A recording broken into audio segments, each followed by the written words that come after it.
It's the weekly scraps. You don't need a map. GPS, I'm right here to lead the dash. Right. The world doesn't know it needs, but I grow the seeds, planting fuck a name and the fame. Only legacy remains. Remember the name, Aljamain Sterling. It ain't motherfuckers.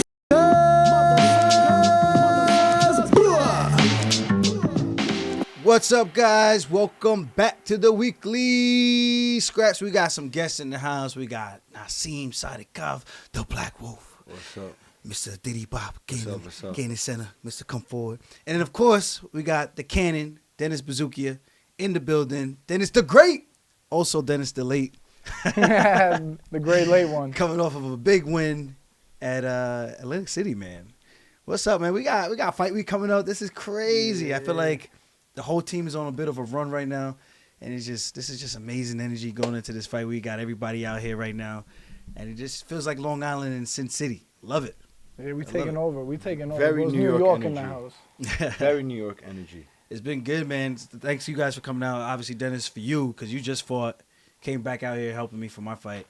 And it's almost game time, man. We got a couple more days before we step in that cage. And I got to release that rage.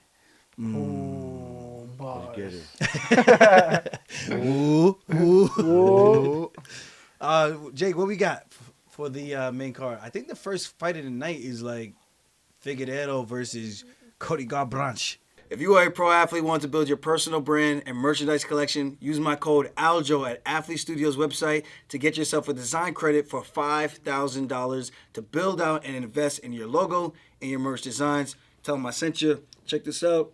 UFC 300 right around the corner. Go to Athlete Studio. Tell them I sent you. Promo code Aljo. See you guys soon. That's crazy for the That's first the fight. first fight. It's crazy. That's Two a headline champs. on a fight night. Word, bro. Two former champs. It's crazy for the first fight. I feel like the majority of this card could be headliners for like fight nights. The majority. Dana said that too.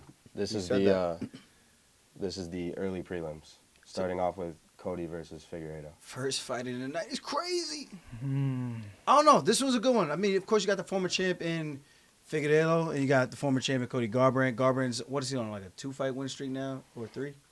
I know he knocked out Kelleher recently, but then the other 2 were 2 decisions. He's on a 2-fight win streak. 2-fight. So this is a big step up for him, and then for Figueiredo, man, he just beat Font. For him, if he beats him, this is going to be crazy. But if Cody beats him, he's back in that conversation of just, you know, he's back. The new form of Cody Garbrandt is back, and the old version, I should say, is back. But this is an interesting fight. I don't really know how to call it. I think Cody's been looking good in the room, so it should be an interesting one. I'm signing with Cody, man. I love a comeback story, you know. And Yeah. he's respectful to you. You know, when I see him at the PI, like talking to you, he gives you your respect. So We used to have so much. We used to have a little beef back in the day. yeah, Some it's internet so weird. beef.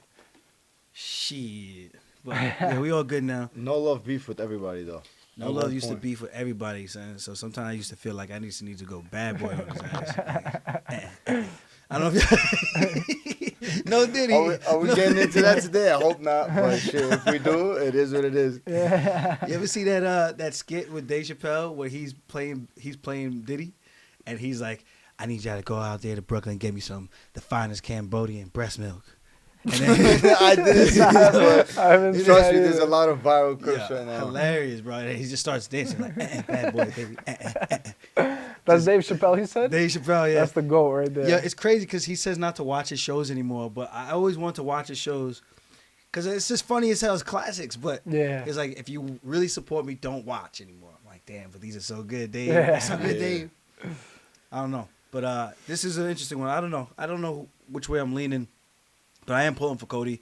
Obviously, we trained together a couple of times, and we see each other every day now, so it's very, very different with the relationship.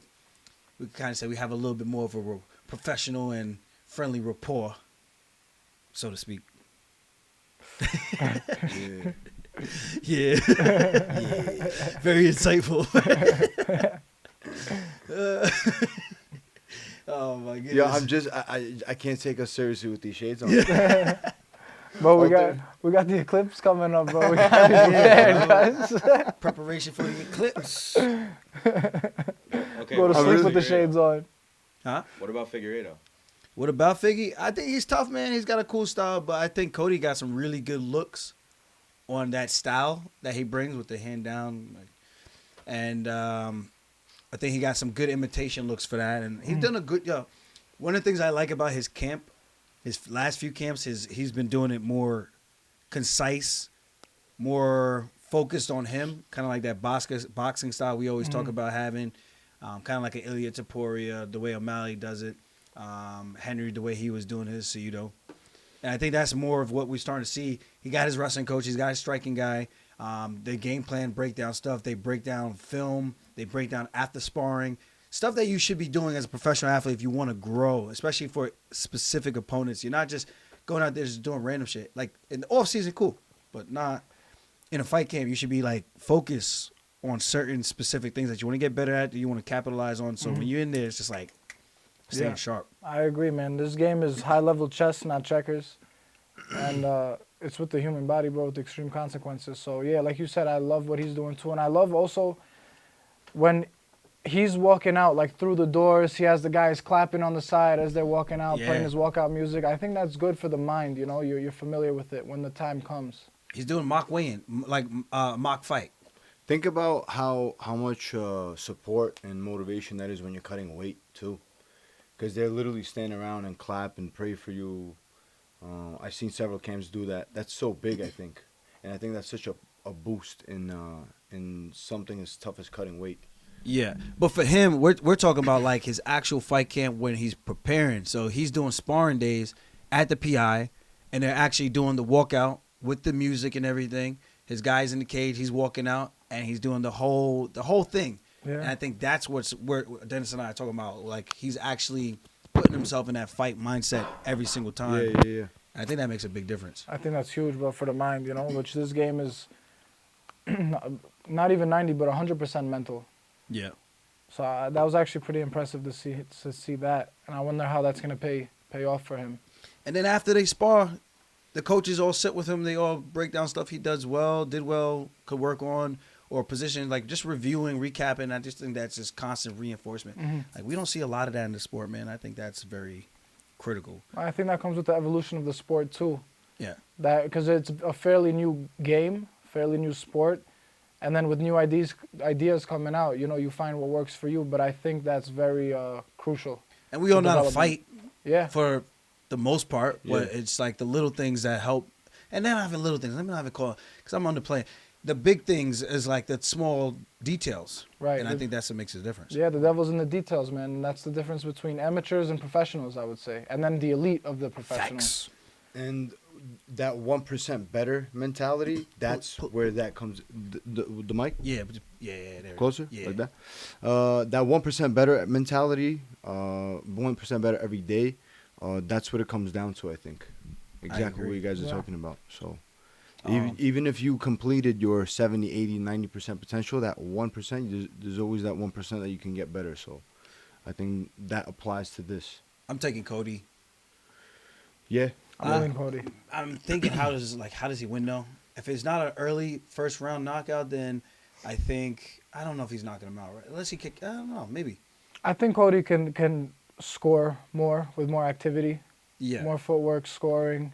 What do you guys think about him mixing in his wrestling? I think that's gonna be key. He's gonna have to do that. I was about to say I would like to see that in this fight with Cody. I think he will do that, and I think that's gonna be a difference maker in this. And hopefully he can sustain that pace. And if he could do that, because he's a good wrestler, if he could do all those things, I think he should fairly, I don't want to say easily, but he should decisively win a decision at the very least. Yeah, there's a path to victory for him with that. But we'll see. That's my pick. I got Cody. I don't know who you guys rocking with. Yeah, I'm leaning with Cody. Cody by decision. I think decision too, yeah. Decision. Yo, this card's gonna be a long card to break down. We can't break down all these fights. Yeah. They just got some really good ones on here though. Bobby Green and Jim Miller. Jim Miller, I think he was on UFC 100, 200, and now 300. Yeah, that's what a legend, bro. That's crazy. The longevity of his career is insane. This test of time is Jim Miller. But I don't know. Bobby Green, he loses the last one, no?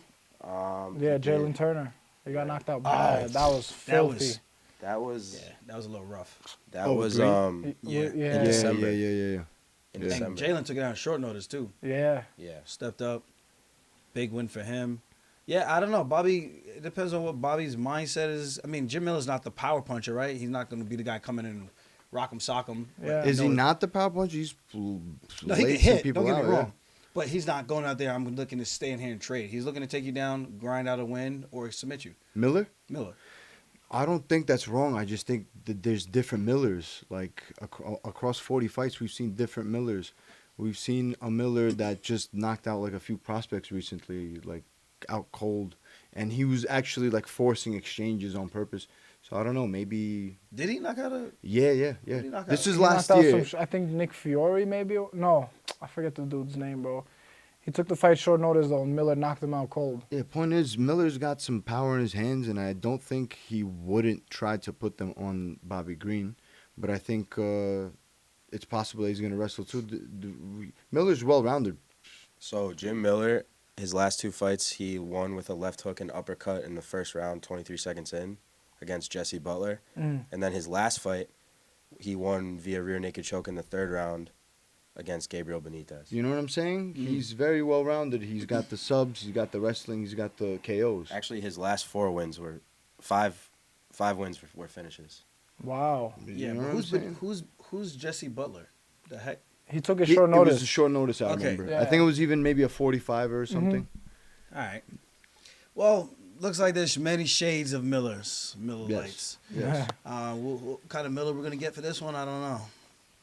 That's an interesting matchup. It's 2 veterans, too. A lot of experience between both of them. Yeah, and imagine him getting ranked again.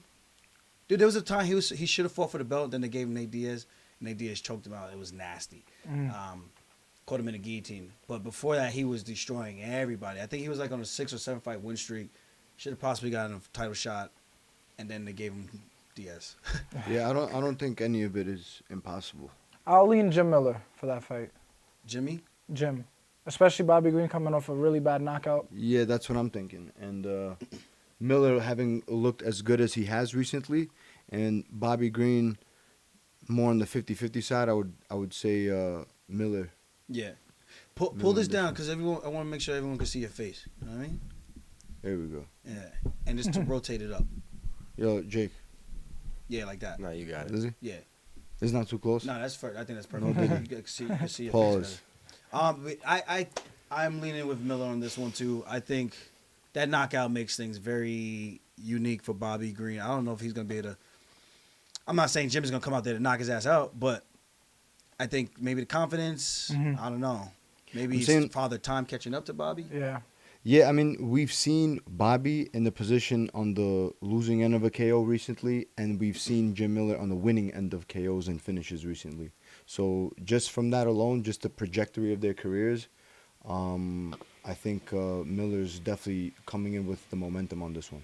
Yeah, for sure. But Bobby Greene is gonna do his thing, though. You know, he's gonna Hands do his thing. down. He always does his thing. You know, he boxes, he moves. He's always slick. He's always dangerous. He's knocked out Grant Dawson recently too. Yeah, So like, but skill wise, who do you think is better overall skill wise? I think Jim.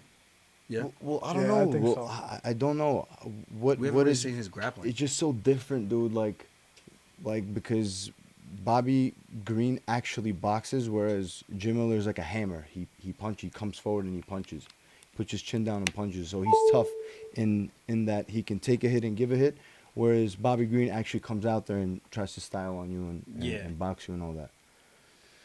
Yeah, I'm going with Miller. After all that Respect- analysis, I respectful. put so much into Bobby Greene on that one, and then Nah. Boom. I just think that style, trying to keep your hands down after you've been touched on the chin a couple of times, I think it's going to be a little bit tough for him to do that because I think maybe he leaves some openings for Jim to take him down. And Jim's got really good calf kicks. Yeah. He killed Really good Dustin with them. Yeah, I thought he was about to upset Dustin Poirier in that fight. He was on his way to finish him. I was Yeah. like, man, if Dustin takes any more calf kicks, this fight might be over. yeah, And he came back and was able to win the decision. that was in Brooklyn actually. I think I seen That that was a live. close fight, man. I'm thinking like, why did they make this matchup? And then Jim Miller showed like, yeah, I'm a dog still. here, yeah. Don't forget that. And that was then he was showing that he's still a dog. So the fact that he's still doing it now is Yeah. mind blowing. Yeah, And then respect Poirier him. went on to fight for the belt. So imagine if it changed, what would have happened? Kind of crazy. The sport's Yeah, crazy. Sport really is crazy. You just never know.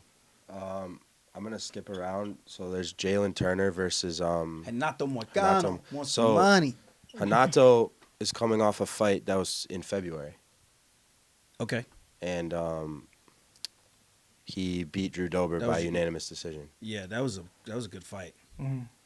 And then Jalen Turner is Wasn't that the card you fought on?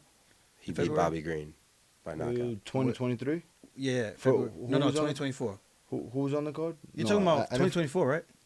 Yeah, Yeah, that was Wait. recent. He fought Drew Dober. yeah. In February. Renato Moicano fought him in February and beat Yeah, him Yeah, that was by really decision. recent. You yeah. were, no, I'm saying, weren't you on that card? I thought you were on that card. No, Oh, you haven't fought yet this year. no, bro. Oh No. shoot! Oh. Damn. No.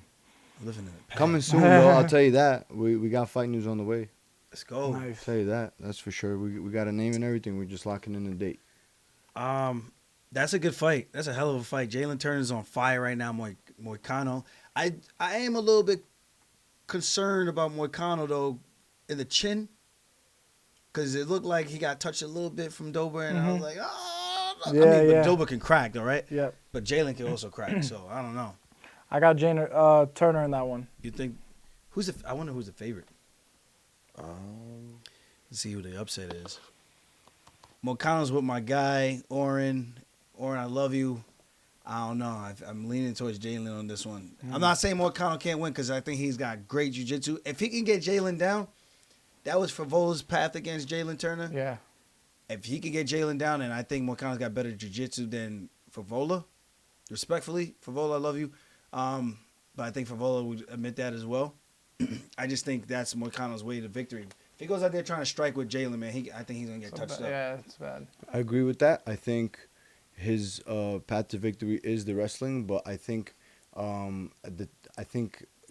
has evolved his wrestling and grappling since then. Yeah, so I think even with the fact that Moicano has a huge advantage with the grappling in this fight, I still think Jalen's going to come prepared. So I do think it's going to be a stand-up fight on Turner's end, trying to keep it standing versus the Moicano who's going to be shooting, I think. Yeah. I think that's how it's going to look.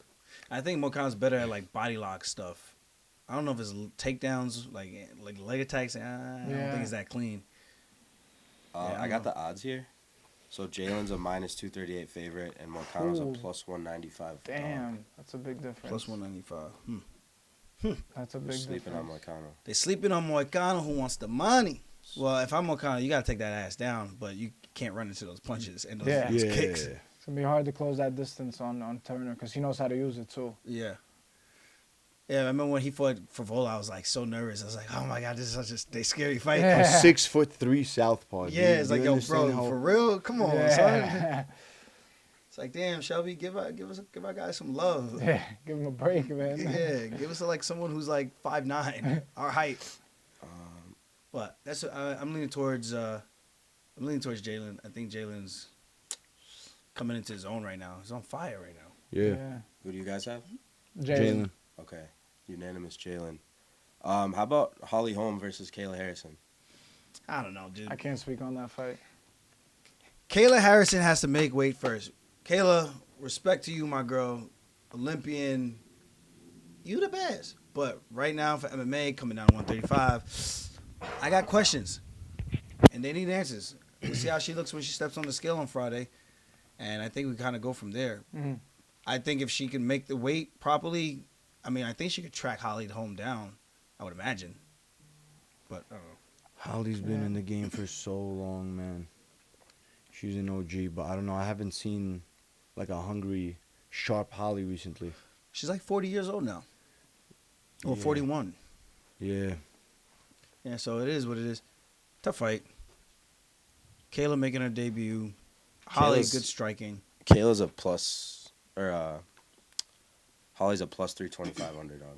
Wow, Kayla's a That's minus insane. 475. I did not Huge expect those difference. odds.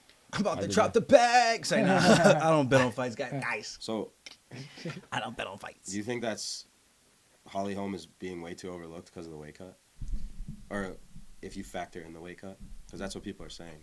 Well, if you factor in, I think the weight cut's got to matter. Is this Harrison's first time making what is it, 135? Yeah. Yeah, it's her first time? And her UFC debut. There's a lot of things And going it's against UFC her. 300. Yeah. UFC 300, UFC debut, first time making 135. Yeah, it's interesting. Yeah. You just never know. I don't know. I don't really know their skill sets too well to really pick a fight. That's what I was going to say. I don't know Harrison well enough to even make a prediction on this. I just know that Holly has been in the game for a long time. She hasn't looked the same in my eyes. But, I don't know, just from a fan standpoint, I'm for Holly. I don't really know. I can't say I'm a Kayla Harrison fan, but who wins the fight? Don't know. Don't know either, yeah. I think she takes Holly down, the fight's over. Yeah? I mean, you even saw the fight when she fought that Brazilian girl, Myra. She caught her in that choke. Oh, yeah, the ninja choke. Yeah, but it's just one of those things where it just seems like she doesn't put a lot of time and emphasis into her take. And maybe I'm completely wrong and she just can't figure it out, right? But I have a hard time believing that you're going to make those grappling mistakes over and over. And obviously, she's not getting ninja choked every single fight. But I think of grappling, I mean, you got the Holly, Miesha Tate fight, you got that one. And I think there was some other ones where she was kind of just out-positioned, out-grappled. And Holly's, I think she's decent in the clinch. I just think when it comes to, like, wrestling, she just, I don't know. Yeah. I can see that. But I don't have a prediction. Judoka, yeah. How about Sadiq Yusuf and Diego Lopez? Ooh, that's an Sick interesting fight. fight. That's a cracker, my man. That's a cracker. That's a sick fight. That's a step up for Diego. This is a huge step up for Diego. I will tell you that. I don't know which way this one is gonna go. You look at Diego Lopez, who comes in and raise a hat on fire, and Sadiq Yusuf, kind of lost his last one, eh? Yeah. I don't know, lad. It's not a step up in competition Big because step. he's fought Mosef Evlev in his debut, lad. Yeah. And it was a short notice replacement, lad. It was a Yeah. short notice fight, and he put on an hell of a performance. impressive performance. Yeah. 50 G's where Oh, me, lad, that was great. That was a great one. Sadiq Yusuf lost his last Yeah, fight. you guys are fucking good at this. Oh, me, lad, that was fucking great, lad. I've never seen anything like it, fucking lad. hell. Chucking up arm bars and triangles and all that shit. from the back. Impressive. Sadiq Yusuf lost his last fight to Edson Edson Barbosa. Barbosa. Barbosa. That was the fight. In a half, bro. Shit. I thought Sadiq was getting him out of there in round one. Yeah, that was crazy, man.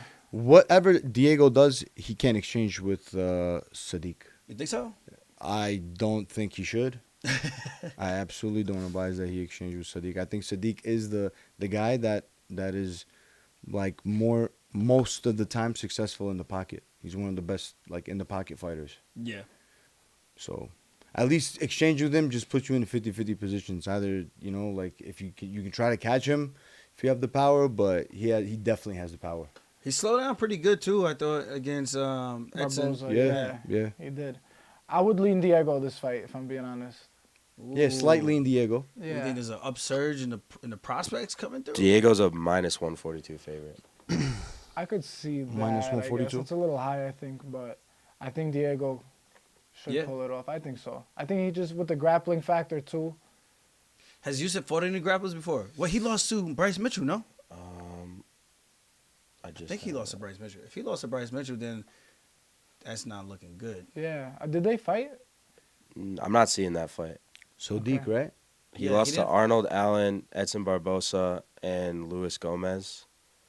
The rest are wins. Luis Gomez, that wasn't even in the UFC, so So he didn't okay. fight Bryce. nope. You don't see his name. Nope. Yeah, it's an interesting fight, but Sadiq slowed down a lot with that Barbosa fight. I don't know what happened there. So then we don't actually know what his grappling really looks like then. Yeah. So it makes things interesting. I don't know. I can't really say if it's Diego or... Yeah, I can't say. I don't know. I fuck with both of these guys. Same, but I'm literally thinking it's like 52-48 Diego. That's how I would say it. 52-48? Yeah, like I mean, out of 100. Like, I was like, yeah, I was like, what are scorecards my, are those? It's my own. Your own metric. Yeah, my own metric. Why though? We got to train with him. Huh? Why? Why what? Why do you feel like it leans toward Diego? His jiu-jitsu is It's really savage. dangerous, and I think that's his path to victory with Sodiq. And he also has the range on the feet, too. He is taller. Bro, he's been looking good in the stand-up too. Yeah, I mean, he knocked out Sabatini. Right. So Yeah. like these are all big moments, big wins. But he threw Sabatini on the ground. Did he? And he finished him on the ground. But he rocked him. But he first, rocked him. on the He feet. dropped him. I know that for sure. I remember he hit him coming in, and then they got into a clinch, and then he hit him with like a Uchimata kind of throw, and then from there he just kind of put it on him, and that was the Who fight. did he put away then? I think Diego Lopez definitely put somebody away. It was Sabatini Sabatini on the was ground. He last one, finished with the ground and MSG. pound. Yeah. And then he also submitted Gavin Tucker the night I fought in Nashville. I remember yeah, that. that With the one was flying nice. like triangle armbar. Yeah. It was So I'm saying he's insane. doing very impressive stuff. Yeah. Very impressive stuff. Yeah. Next up would be No. oh my bad. We got to train with him. I felt like he honey dicked us, man. I'm not gonna lie. Yeah. What's honey dick? Like What does that mean? I felt like Diego honey dicked us, and the Pause. training. I felt like he was just not really trying. yeah. I felt like he was. I don't know, man. I was like, this is cool to have him here, but I was like, on I feel like purpose? I felt like it, man. He's some stuff were bothering him, but this was a couple months ago. But I was still like, damn, dog. I was like, Yeah. Why do you think that? Why do you think that is? Because there's like certain positions you just fight for a little bit more, and I just feel like he wasn't really trying. I was No, like, I'm saying, Yeah. what do you think his perspective? Like, why would he come and train like yeah, that? he was. I think he was maybe a little banged up or something, and he just wanted to kind of just go through the motions, get a sweat in, get a little decent workout. Oh, you took and- that offensively. I a didn't take black it belt. offensively. I was kind of like, I was a little let down because I was like, damn, I want to feel the dog in him. Yeah. Pause. Yeah. Feel You the- know? Yeah. Maybe he didn't want to give away. That's Too what I much. we thought were that saying, too, yeah. but I'm like, we're not fighting anytime soon, you know. So I was just like, this would be cool to have a cool training partner, very good jiu-jitsu. I'm competitive in jiu-jitsu, so I want to feel. I was like, I want to see how good my jiu-jitsu is, and not like a dick measuring contest, but just kind of gauging where I'm at in my career. Of course, of course. Against a guy who predominantly loves BJJ Yeah, just as yeah. much as I do, because there's like wrestling jiu-jitsu versus a pure jiu-jitsu practitioner. You know, hitting flying triangles, flying arm. Like he hits all those crazy shit. I don't hit any of that, but it would be nice to see how my style ranks up with that. Right. But I felt like in the exchanges, it wasn't really like. Yo, Aljo, I'm sorry to interrupt, bro. You look like you're from Bed-Stuy. I am from Bed-Stuy, my boy. Bro, with the whole fit. I am from Bed-Stuy, my boy. What to do?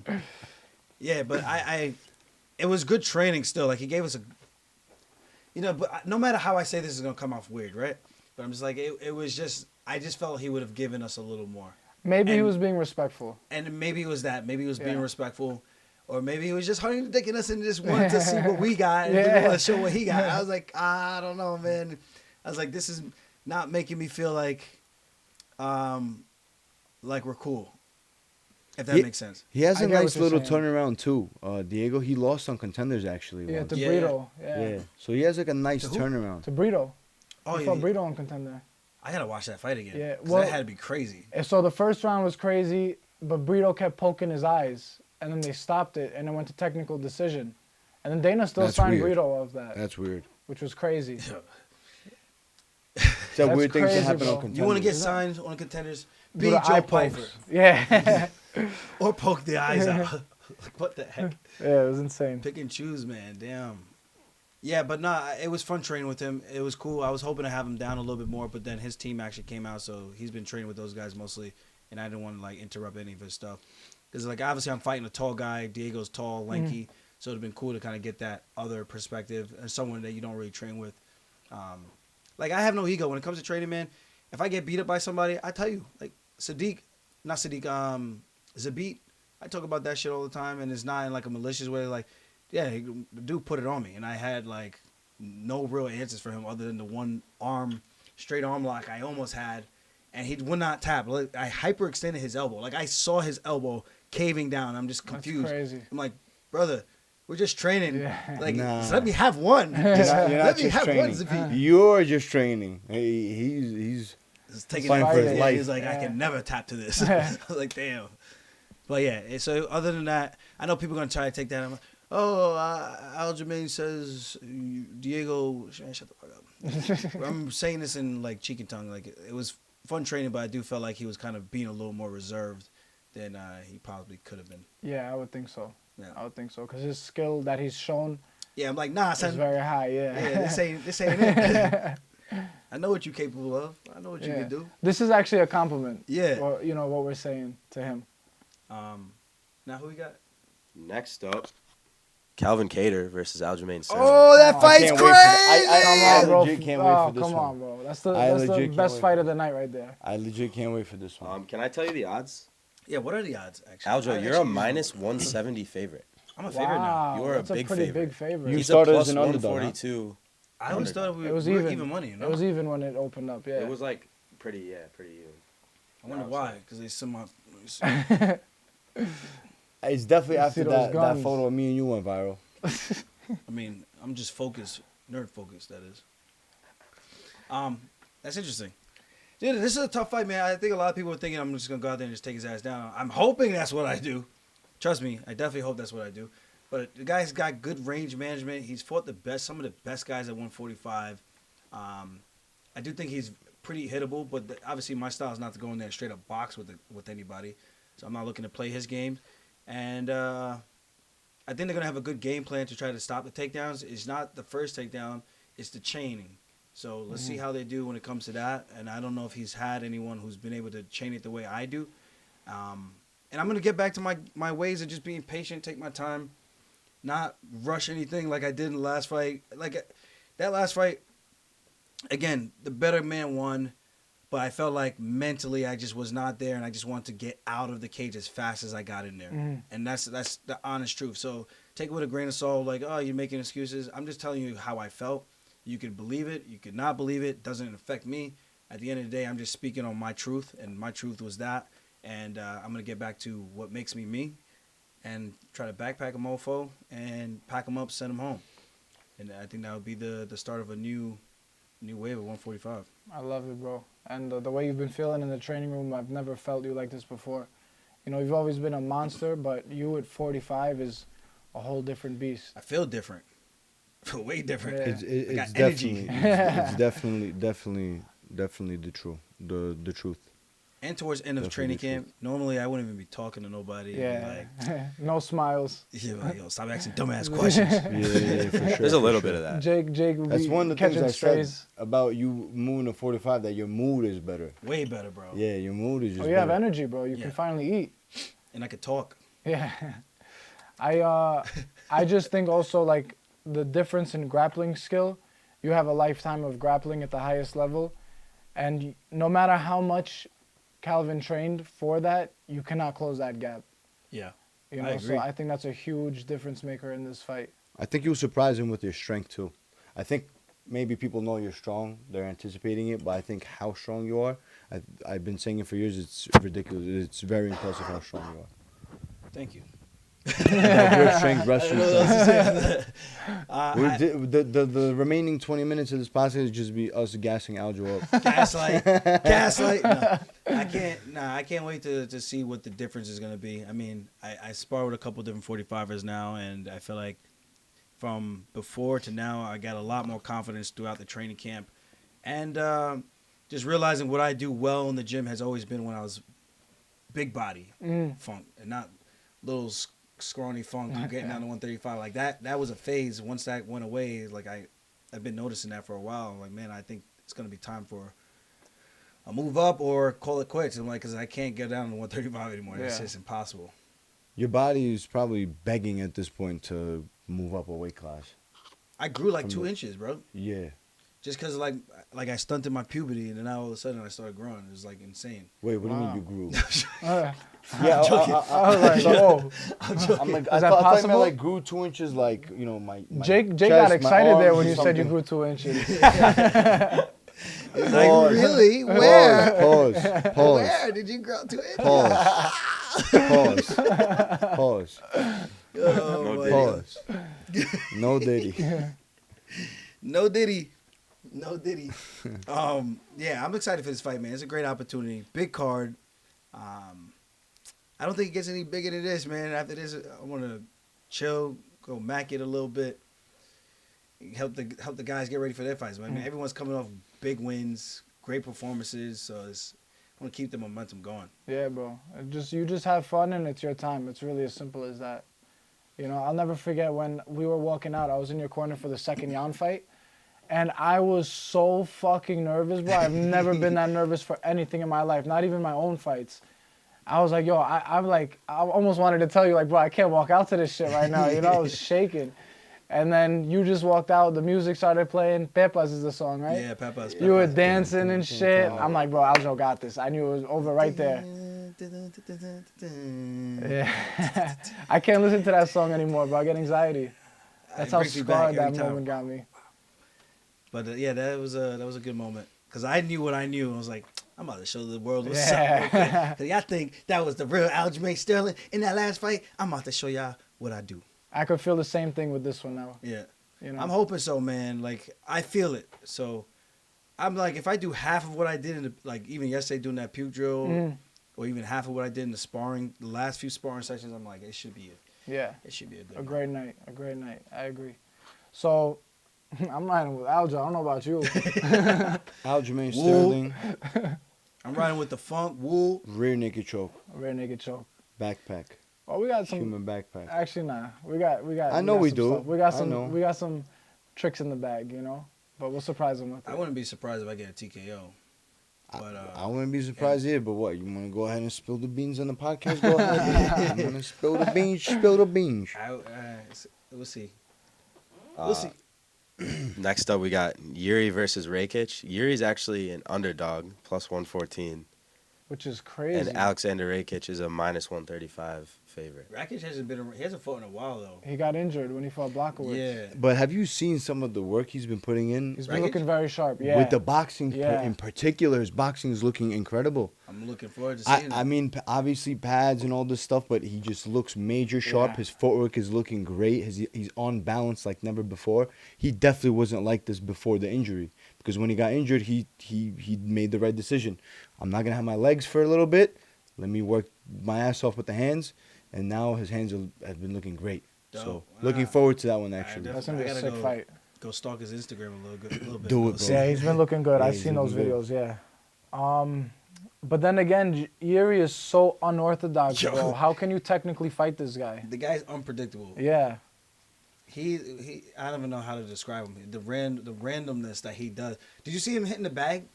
Nah, I haven't. Dude, he His warmed backward- up to us next to us in MSG. Yeah, that was something I never hysterical. seen before. He's like sitting there like this, praying or doing meditating. That's cool. Something we've all done, I That's guess, cool. at Yeah. one point. That's cool. But then they start doing power work, so he's working that straight that he does. Cool, okay. Then he just stands there like this, hands down in front of his coach, and his coach is smacking him on the head with the pad, and he's going like this. He's taking it on the forehead, and he's like, come on, more. And like this maybe for like a good 10, 15 minutes. That's fast. You remember this? Were you next to me? I every didn't time? see that. Oh, I but didn't see that. Jake literally has he put the moment where Jiri came up to us and said what up. He's a super cool guy, by the way. Yeah, you see. That was yeah. just something I don't think anybody's ever seen. This him hitting the bag that I was This talking is the about. one I was talking about. It's fascinating. Bro, But but this it is works for him, bro. He's such an interesting dude, No, very interesting. Very guy. interesting mentality. Very I'm not gonna interesting tell that approach. guy that's wrong. Yeah, but how can you, you He's a know? former world champion we're talking about. Yeah. I don't know who we were saying this with the other day, but there is no Salman. blueprint. Yeah, there's no Salman, blueprint. yeah. There's no blueprint. So Salman no trained blueprint Jiri for or a anything. while. Mm. And then, you know, Jiri comes in, like, Salman's explaining it to us. He's like fucking drawing the sword here, backhand, you know, busting guys' noses up. And then he's like, yo, how the hell am I going to tell this guy this is wrong? You know, I'm going to have him here like a high guard, walk a guy down. Like, do it in the sparring, bro. You know? He did it in the sparring. And he's like, yo, how am I going to tell you you're wrong, you know? He's like, he'll fucking sit there, draw the sword, Kai! Fucking bust the guy's nose up with a backhand, you know? I think that's hilarious, bro. That is so funny. Like visually trying to just envision Jiri just walking into the gym, sparring, and just some random guy just gets the backhand of death. Just like, yo. All I'm gonna say is guys like Jiri are amazing for the sport. Yeah. Great. The more we have of those kind of guys, the more interesting the sport is. I think good fighters are good fighters, champions, whatever. But I think interesting characters like him are definitely him, Yeah. MVP. Like I loved every second of MVP. Yeah. It was not a boring fight to me by any means. I'm coming. I'm coming! Is that what he said? Yeah. Pause. Yeah. No, but yo, That's remember his Too well walkout? said. His walkout, he just starts breakdancing, and then what was it, the Undertaker beat? Boom. Oh, And he MVP. goes, boom. and he's walking. He looks at a fan. He goes, boom. Yeah. Like, yeah, that fan is gonna Showmanship, remember bro. that forever. Yeah. He made eye contact with me. He said, boom. Oh man, I don't even know who I got in that one. This is Yeah. good fights all around. Let's go to the main. No. Main card. Yeah, You yeah. still All wait? these fights are so good. This podcast is gonna be ridiculously long if we break down all of them. So we're at the main card now. yeah. Um, Oh, we got the fight of the night: Bo Nickal versus Cody Brundage. Bro, UFC 300 is a week away. Less, 6 days. Sweet, yeah. I just realized. This is the biggest fight on the card. Bo Nickal's a minus 2,400 favorite. I think anyone to be a favorite in MMA that much is just insane. You Peop- gotta peop- put money on the other guy just for the sake of There's still a Putting dollar money on on it. it. Who's he Yeah. fighting? I'm sorry. Cody Cody Brundage. Brundage. Bro, I don't know, man. Minus 2,400. That's insane, bro. This is the highlight of the main card right here. Yeah. The fact that he's on the Yeah, main dude. card over all these champions is like kind of disrespectful. It is disrespectful. Yo, I actually. Well, the UFC said that he draws crazy. I mean, respect to him, bro. But So like, I get it. you know. But it's just like, bro, you got 2 fights in the UFC. What's Yeah. his fan? Yeah. Where's he drawing from? Just everybody, or is it I don't is it a know. wrestling community I guess thing? it's just I the know wrestling- wrestlers get down. Like wrestlers come with these fan bases that are in the millions. But it's you know? not just wrestling; it's Penn State wrestling, which is like a conglomerate. I mean, is that a higher accolade than a UFC champ? You know what I mean? I don't know. It's not. I think But in the terms of star power, like when people watch D1s, it's such a big spectacle. Like people love D1s. Like the numbers that they do for D1 wrestling is like the biggest. When you go to like these Penn State home matches, they're filled out. Like the Wow. stands are filled out, packed out with fans. that's what I'm always seeing. And March Madness is a crazy thing across the whole Exactly. country. So I get it. It's just kind of like, well, it shows where the UFC is at. It's just strictly business, bro. It doesn't Yeah, matter about anything yeah. else. But yo, It's like, oh, you're a respect, champ? Oh, it's respect to cool, Bo, man. though. I got this guy. Yeah. He's Cody great. Brundage is 2-3 in his last 5. Well, Mm. it's just I don't know. I feel like he is a draw. He's a star, but I feel like Brundage, the right? UFC. No. Nah, I'm fucking with you. but- I'm but- not a drug guy. I'm not. but Even, I- I'm like, I think the UFC does when they want you to be a bigger star than you are. They're just simply going to put you in those positions, even if you're not there yet. Of course. I kind of felt that with O'Malley too. They were like huge mean, draw, it but he wasn't wasn't yet. But Yeah. now he's a bigger draw for sure. Now he's a bigger draw for sure off the last few wins. But yo, Yes. respect to Bo for 2 fights, 3 fights in the UFC, and then being on the biggest card pay-per-view. You in know, history, like right? I mean, Yeah, who would respect to wouldn't him, bro, accept you that know? position? no, I'm not. You know? I'm not saying that, but like just God bless him for what he's done. You know, Yeah. to be in that position. So I'm not trying to say like I'm hating or anything, but Nah, I think it's crazy that he's ahead of Aljo on the card. I completely agree, bro. I would have been okay with Prohaska and Jiri on the card. Prohaska Yeah. and Rakic on the Yeah, card. yeah. And like again, I'm not nothing against Bo. Like, Yeah. I get the money business aspect of it, so that makes sense. It draws for them, so they're gonna get more people to buy pay-per-views. Okay, you put the bigger draw on. But in terms of sport, this is the only thing I say is like it just takes away from what this sport actually is. Like the merit of it, Yes. it's not really Yes. as important because you can just go out there and be a clown, not Bo. But anyone can just go out there and be a clown. If you have something decent that they can sell, you're probably gonna leapfrog a couple of people. Yeah. It's becoming It's like just- this viral market, like this social, like this. What's the right way to say it without?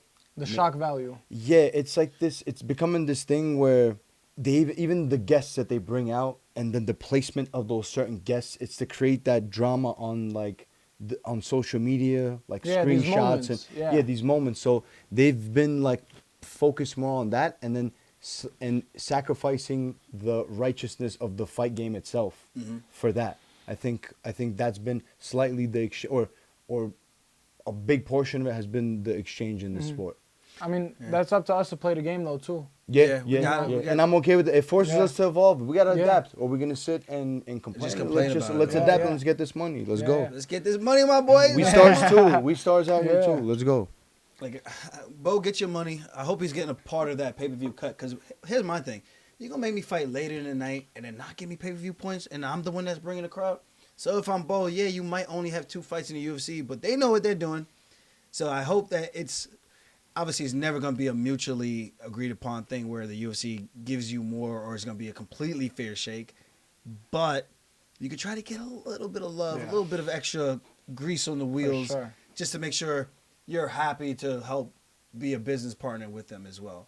And that's the name of the game. You know, you're never going to get the most out of it where you're the A side on the UFC card. It's just not happening. Right. In terms of the business part. So.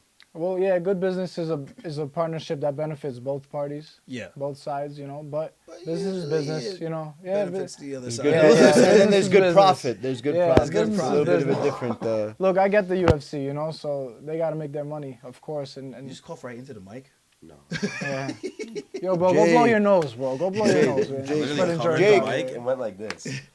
Yo. Get off my head. I can't handle this, man. This is so much. This is unprofessional. 3 This days. guy. This is unprofessionalism at its lowest. I'm about to, if I shit on your pillow, is that unprofessional? Wow. That's Right now? Wow. You are taking those pills and you're sleeping on them for the next week. You might. That's an all-time low right there. I mean, I have to, you know, right now. So it's like I could do it on your pillow. Yeah, they're going straight on your head. You might have to sleep outside after that. You guys make a prediction or what? Who are we even talking My about? prediction is I'm Bro, going to kick Jake out right now. This is a big upset.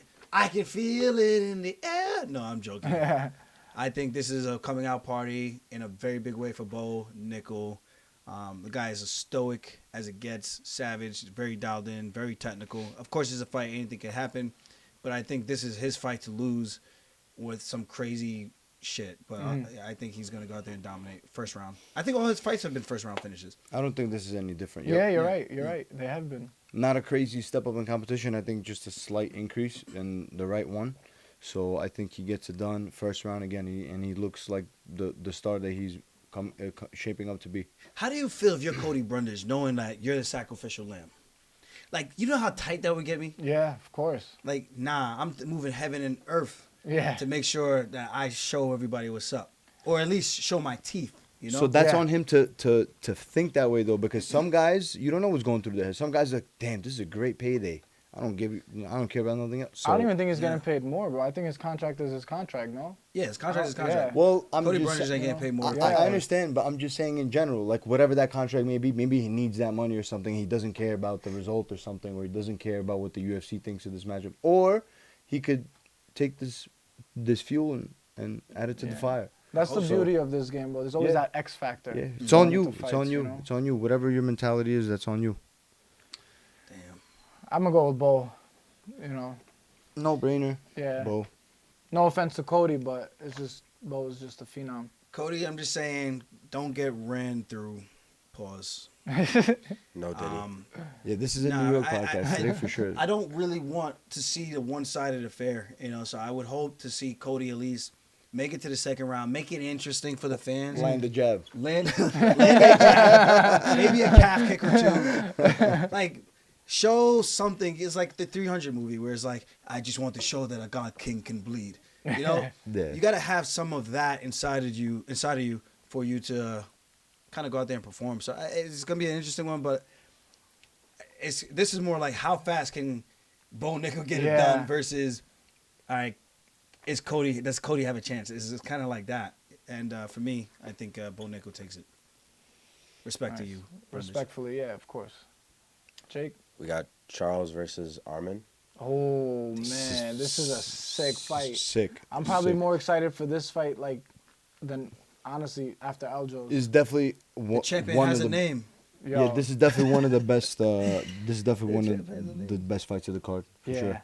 The stylistic matchup and the youth versus the thing we were talking about. The Yeah, youth the- versus the old dogs. prospect. I There's got to go with another my one boy of those- Charlie Olives. You gotta go with Charlie Olives. I love Oliveira. Who you got? Yeah, I banged with Arman even after he was disrespectful because I fought his boy Jan.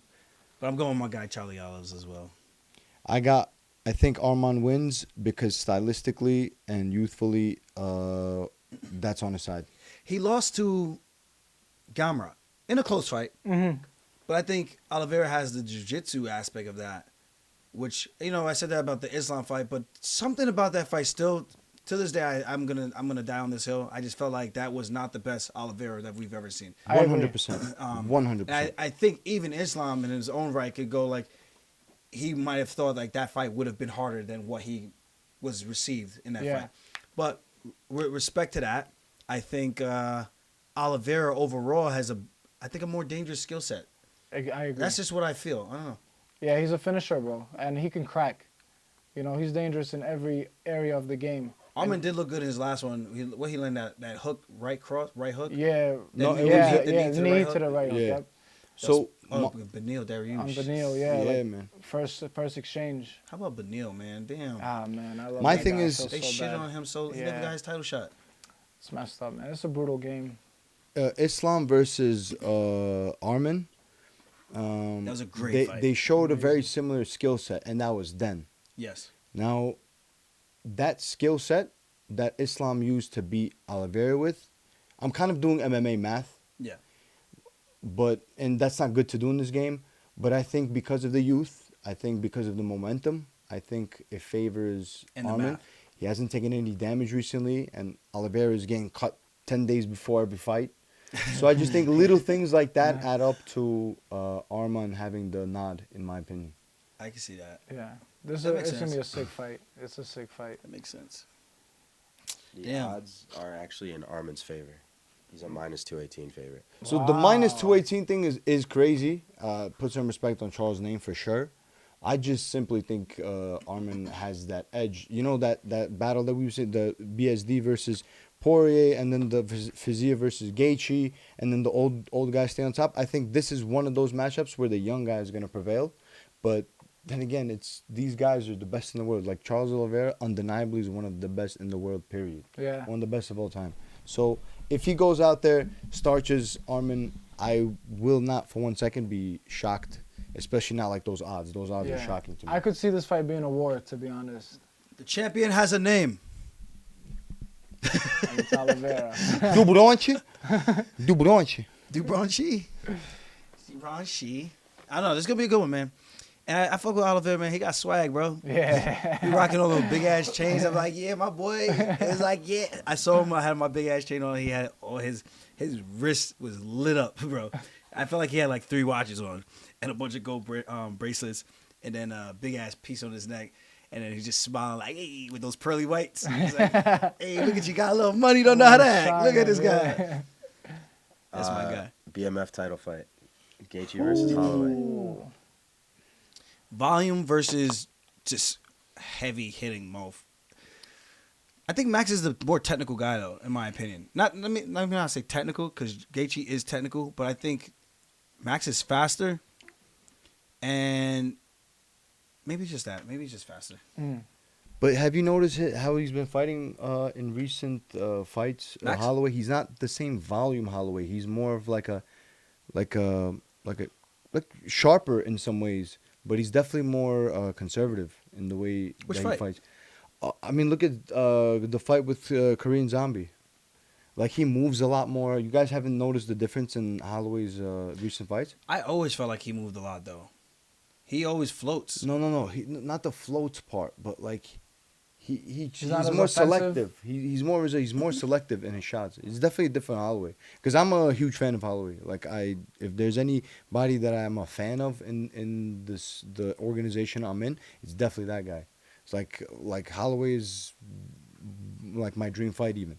So the Holloway against Kattar, the Holloway against Ortega, you're telling me that's not a different Holloway compared to the last few fights? I don't know. I felt like he used good footwork in those fights, too, though. I don't know. I just think I don't think he's gonna be the same volume Holloway though against Gaethje. I don't think he's gonna be able to do that. If Gaethje's gonna stop him in his tracks with the power in his shots.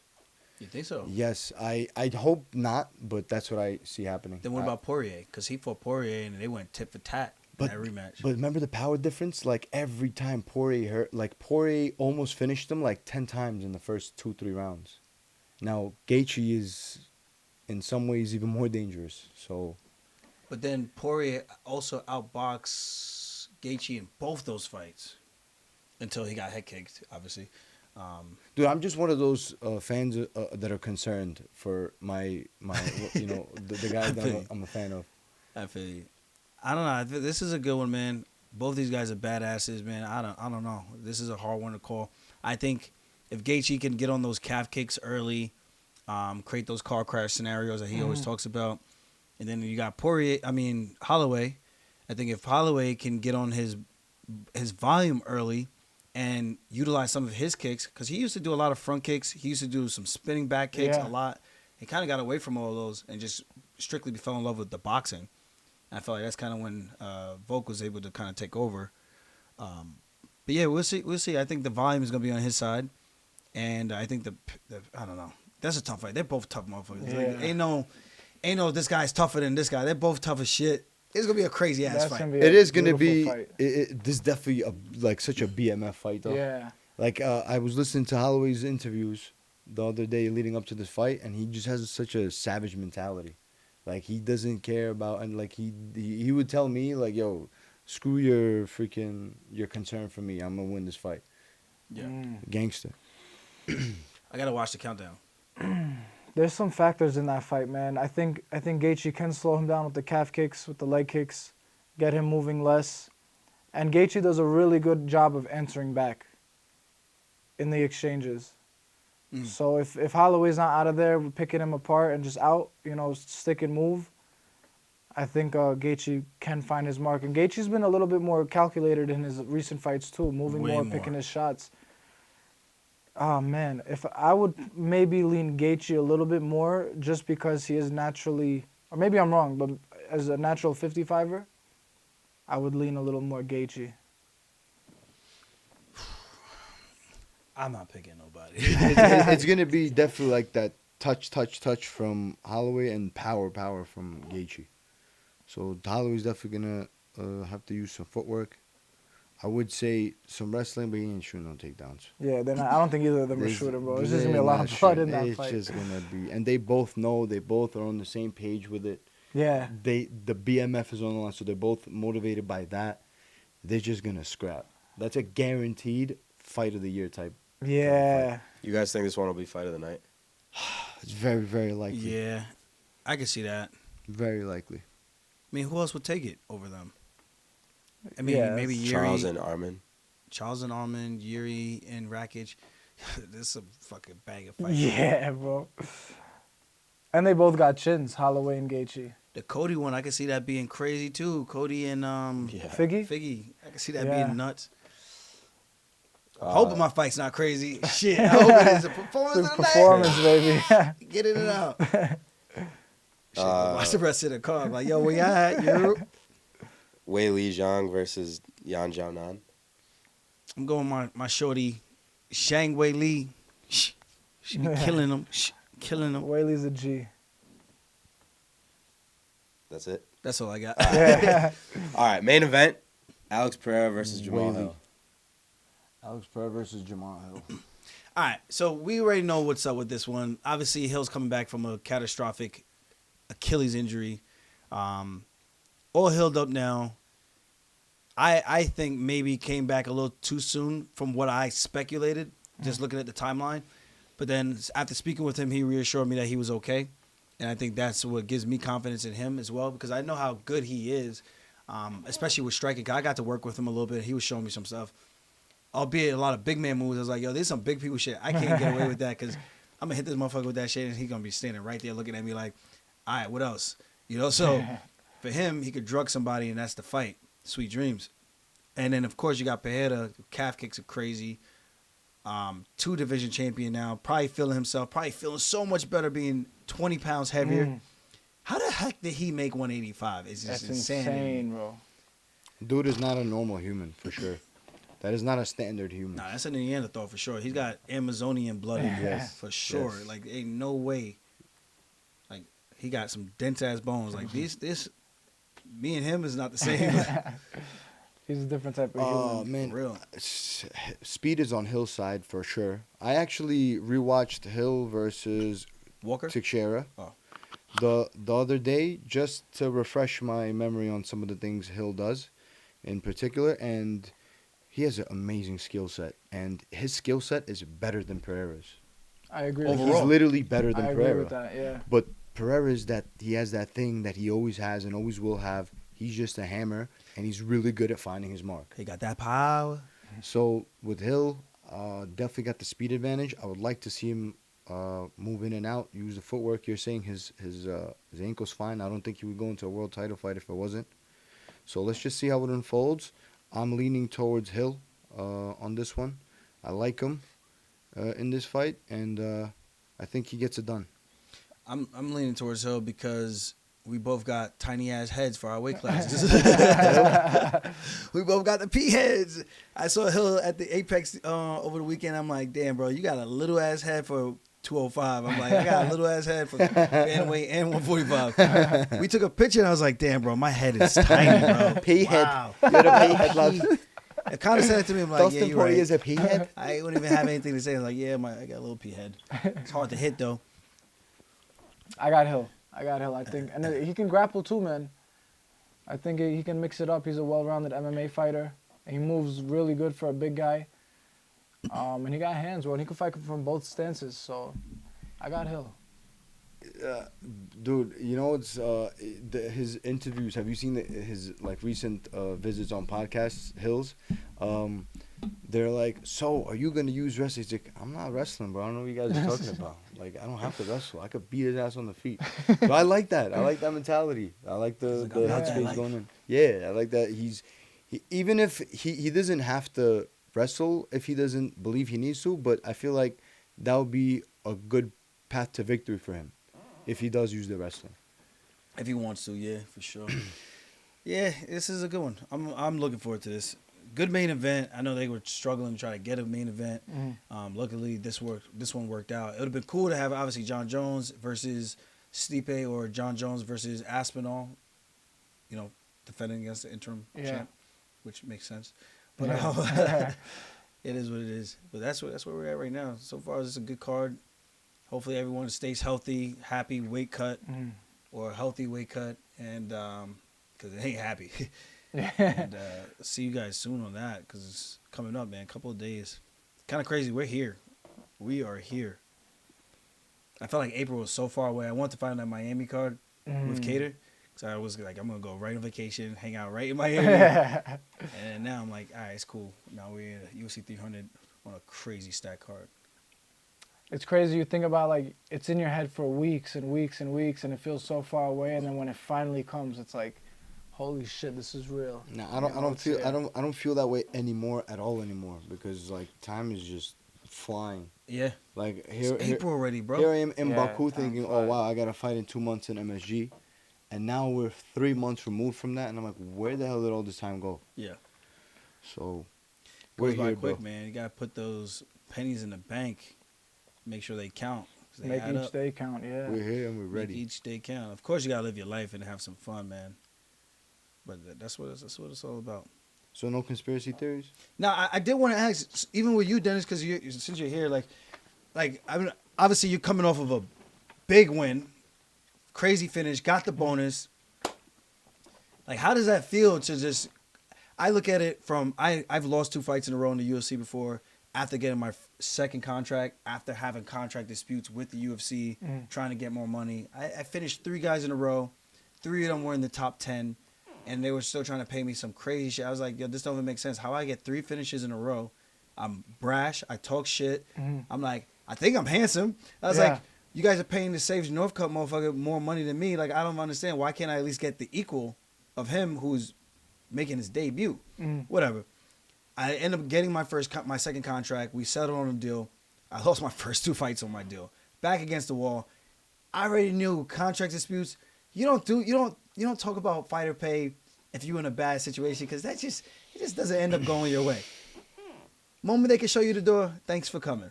And I knew my last fight with Taquinho Mendez, if I lost that, my contract was up, my time with the company was up, and I was gonna have to dust off my resume and get back to the teaching field for phys ed. So I could only imagine your first 2 fights coming in. I think Merab had a similar story. He lost his first 2 fights in the UFC, and now here you are. You lost your 2 fights in the UFC. Obviously, and the last one was by stoppage, and you have to sit with that for a while, man. And then to finally get a chance to get back in there and correct, like, I don't know, like, how does that whole thing just felt? Bro, I had so much, and you can relate to it, Rob can relate to it, and that's what helped me. You know, having all that pressure on your shoulders of, you know, I have to win this fight or else my career is pretty much over. Yeah. You know, and for me, if it's not UFC, it's nothing. So that's always been the goal for me. And it was just so much pressure on my shoulders, bro. You know, we were battling. Well, I was battling through so much internally, you know, because you lose the first two. Like, it's like if you win one or you win a few, it's like, all right, I belong here. But then it's like you lose your first two, and especially to get finished in the first round, it's like, yo, do I belong here? You know what I mean? You start asking yourself. It's natural. Yeah, as a human, you know, as a competitor, you start asking yourself, like, shit, man, do I belong here? I know I'm at this level. But I just bit down on my mouthpiece, and what helped me the most was trusting really God, you know, and I just knew God's plan is always greater than ours, and in the moment, like, I lost a two, and it might not seem like what's best, but then I understood going forward, you know, in the things that came, that it was what's best for me, and what I learned from it, and I went into the fight, you know, back against the wall, but I just felt free. You know, my biggest fear was always getting finished, especially in my hometown. And what happened at MSG was always my biggest fear. Like, every single thing that happened was my biggest fear. And I was alive after, you know, like, I didn't die. I was like, bro, you know, it sucks, but it's not like my life is over. Yeah. And that kind of freed me a little bit. I don't know if you felt that way after the Marlon fight at all. Yeah, like, I felt like it could always be worse. Yeah. Like, I woke up and came to my senses in the hospital. And I looked around, and it's like that that Instagram video where the guy looks at something dangerous and then he tries it and then he ends up in heaven. So it was like that. So I wake up and I look around and I'm like, don't. It didn't work. I'm in heaven. That's hilarious. But that's how I felt. I was like, but then, you know, obviously joking, but then I'm like, man, in perspective is like, yeah, it could always be worse. And like, thankfully, like, to black out and not have any recollection of leaving the arena till that is scary. And being in some other place in Fresno, California, have no idea where the heck I'm at. Yeah, it's a terrifying feeling. And then at the same time, it's just like, well, if that's the worst of it, then I've been through it. Now, I guess I hit rock bottom. I can keep going up from here. So how do I kind of reshape my mentality to compete better, get better overall, and hopefully not make that mistake again? Yeah. You feel like you unlocked a new version of yourself? Yeah, absolutely, bro. Because I don't carry that stress anymore on my shoulders, and I was able to just let it go. And sure, of course, look like it, bro. Thank you, bro. Thank you. And of course, I made some changes in the training. You know, that doesn't need to be talked about right now, but that helped me a lot. Knowing that I went into the fight. No. Insider jokes, guys. What do you mean by that? It's all a conspiracy, Joe. But look into it. Yeah. But going into the fight, the fact that I knew I got better gave me confidence, because I knew that the last fight, who I was in the last fight wasn't who was going into this fight. And that gave me confidence, and I felt free. And I was just like, yo, why stress, man? What's going to happen is going to happen. I'll just go give it my best, and the result will come whether I like it or not. So just go have fun. And when I'm having fun is when I'm at my best, and I'm sure you guys both agree. And that's just going to be me going forward now. It's good, man. I was so happy for you, man. I was like, damn, this is crazy. So big, bro. So big. We're proud of you, bro. I walked right over to you, bro. You know, I walked right over to you, and I saw you, like, reaching up. I dapped your hand up. I was about to jump over the cage. Yeah. I was like, get over here. You were the first one I went to, bro, man. Yeah, I appreciate you guys so much. And I didn't tell you this, and I wanted to tell you this, and I'll say it here now. When you called me and you told me that, like, it was Wednesday, I remember. You were like, you know, I'm coming, I'm here for you. And I'm just, like, you told me you got my back, and you're there for me to just for me to win, and you're with me through it. That was probably the changing factor in the fight week.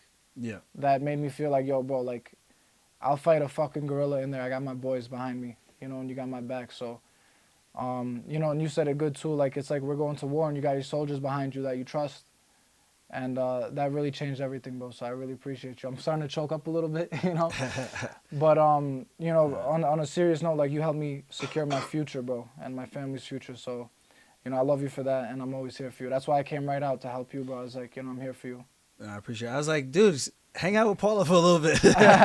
He's telling me, like, bro, chill with your girl. You know, I didn't see her for, like, 5 weeks. No. I'm like, bro, nah, Aljo needs me right now. You know, we got time.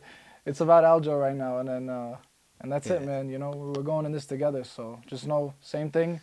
I got your back too, bro. Nah, this is a big one for all of us. But nah, I think that's inspiring for a lot of people because I think a lot of people come up short in something and they kind of just call it quits.